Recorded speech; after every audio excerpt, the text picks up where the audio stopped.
Assalamualaikum warahmatullahi wabarakatuh.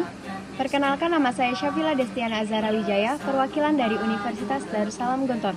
Kami dari kelompok 2 ingin menyampaikan beberapa materi yang telah kami dapatkan ketika Regional Pharmaceutical Leader Forum, yang merupakan pengkaderan tingkat 2 dengan pelatihan kepemimpinan yang diadakan sebagai media penyampaian informasi tentang ISMA Farsi kepada mahasiswa tingkat 1, yang mana Universitas Mataram sebagai tuan rumah pada RPLF Wilayah Batara Jatim tahun 2020 yang dilaksanakan selama 3 hari via Zoom.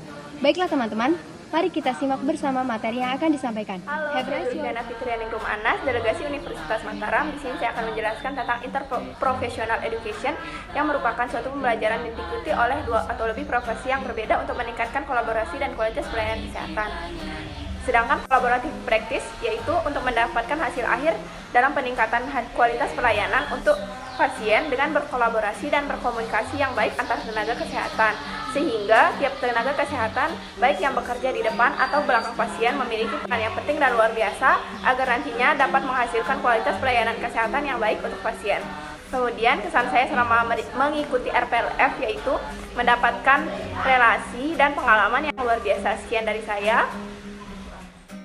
Perkenalkan, nama saya Putri Ardana Wahyu Andika dari Farmasi Universitas Muhammadiyah Malang tahun 2019. Saya ucapkan banyak terima kasih kepada ISMA Farsi Batara Jatim karena di mana saat RPL kemarin saya mendapatkan banyak sekali ilmu yang sangat bermanfaat, seperti halnya manajemen aksi, yaitu advokasi dan retorika yang sangat penting dilakukan apalagi saat adanya kejanggalan.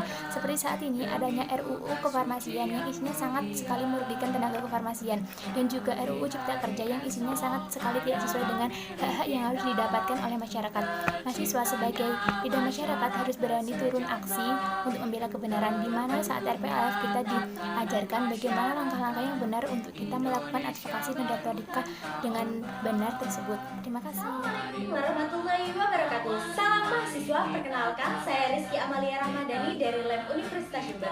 Pada kesempatan kali ini saya akan menjelaskan sedikit tentang selayang pandang ISMA Farsi. ISMA Farsi adalah Ikatan Senat Mahasiswa Farmasi seluruh Indonesia. ISMA Farsi awalnya bernama Mafarsi yang diprakarsai oleh Purnomo Singgi dari UGM dan Median Sirait dari ITB yang didirikan pada tanggal 22 Desember 1955 di Kaliorang, Yogyakarta. Mafarsi menjadi ISMA Farsi terjadi pada saat Munas ke-5 Mafarsi di Bukit Tinggi, Sumatera Barat pada tanggal 16 sampai 19 Oktober 1981. Sekian dari saya, see you next time. Perkenalkan, saya Nabil Sabina Chandra Putri, bisa dipanggil Gein. Saya merupakan perwakilan delegasi RPLF 2020 dari Universitas Udayana. Di sini saya akan memaparkan sedikit mengenai studi kasus yang dilakukan pada RPLF 2020. Ada 3 prinsip yang dilakukan pada studi kasus ini. Yang pertama adalah studi literatur, yang kedua adalah memberikan argumen, dan yang ketiga adalah tidak ada argumen yang sepenuhnya salah. Lalu pada studi kasus ini kami diberikan 3 kasus, yaitu kasus pertama lebih menitik beratkan pada bagaimana interaksi antar obat, lalu kasus kedua lebih menitik beratkan tentang bagaimana terapi non-farmakologis yang diberikan di samping terapi farmakologis, dan kasus ketiga lebih menitik beratkan pada bagaimana cara menggunakan sediaan yang telah diberikan oleh Sekian, terima kasih. Saya Sylvia Kristina Mulia dari Universitas Mejong. Kali ini saya akan menyampaikan tentang kesimpulan materi debat yang didapat pada waktu RPLF kemarin. Nah, debat sendiri itu apa sih? Debat merupakan suatu diskusi formal tentang masalah tertentu yang sedang terjadi, dan argumen-argumen dapat dikemukakan pada forum tersebut. Nah, biasanya pada akhir debat bakal ada pemungutan suara. Nah, dalam debat ini juga memiliki beberapa aturan. Dalam debat juga terdapat beberapa pembicara, yaitu pembicara 1 operasional, pembicara 1 pemerintah, pembicara 2, dan pembicara 3. Sedangkan pada pembukaan debat, yang berbicara itu merupakan pembicara yang pertama. Nah, pembicara pertama ini bakal nyebutin atau memberikan argumen kenapa sih dia setuju dengan isu atau mungkin dia nggak setuju dengan isu tersebut. Dan pada penutup debat itu yang berbicara pembicara 1 dan pembicara 2. Nah, demikian kesimpulan dari materi debat yang saya sampaikan. Assalamualaikum warahmatullahi wabarakatuh. Perkenalkan, nama saya Warga Izzatul Awalia dari Studi Lestari. Di sini saya ingin menjelaskan sedikit materi yang saya dapat terkait materi 9, yaitu tafsir konstitusi. Di mana maksud dari tafsir konstitusi yaitu menafsirkan atau memberikan arti yang belum jelas di dalam pasal ataupun ayat yang terdapat di konstitusi. Terkait bentuk tafsiran dari konstitusi terbagi menjadi 3, yaitu ada gramatikal, historis, dan responsif. Terus untuk konstitusi di dalam ISMA Farsi terdapat 3 bagian, yaitu ada anggaran dasar, anggaran rumah tangga, dan juga GBHO atau Garis Besar Haluan dari organisasi. Sekian, terima kasih. Assalamualaikum warahmatullahi wabarakatuh.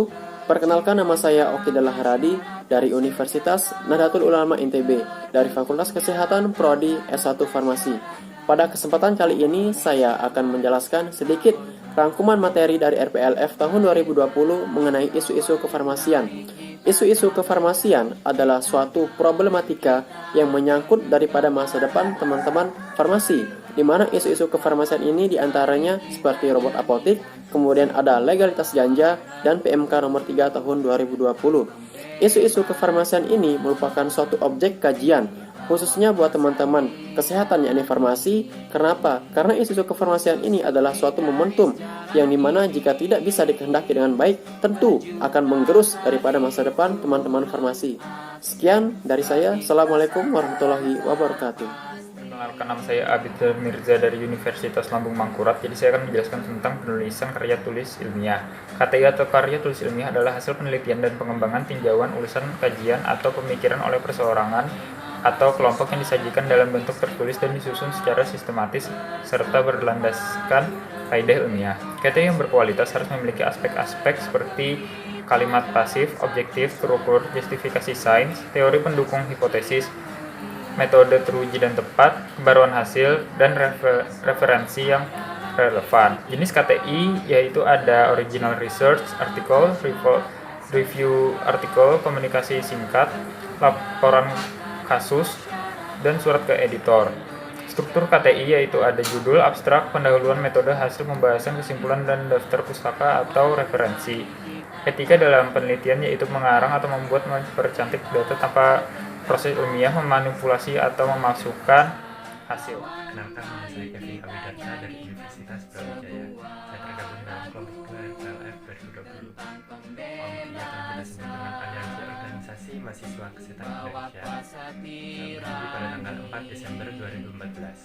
Organisasi sendiri pada awalnya terdiri dari 9 organisasi mahasiswa, kemudian sekarang bertambah menjadi 11 organisasi mahasiswa. Tujuan utama aliansi organisasi ini yaitu untuk menjadi persatuan dan kesatuan antar ikatan organisasi mahasiswa sejenis kesehatan sebagai insan yang menghayati dan mengimplementasikan nilai-nilai yang terkandung dalam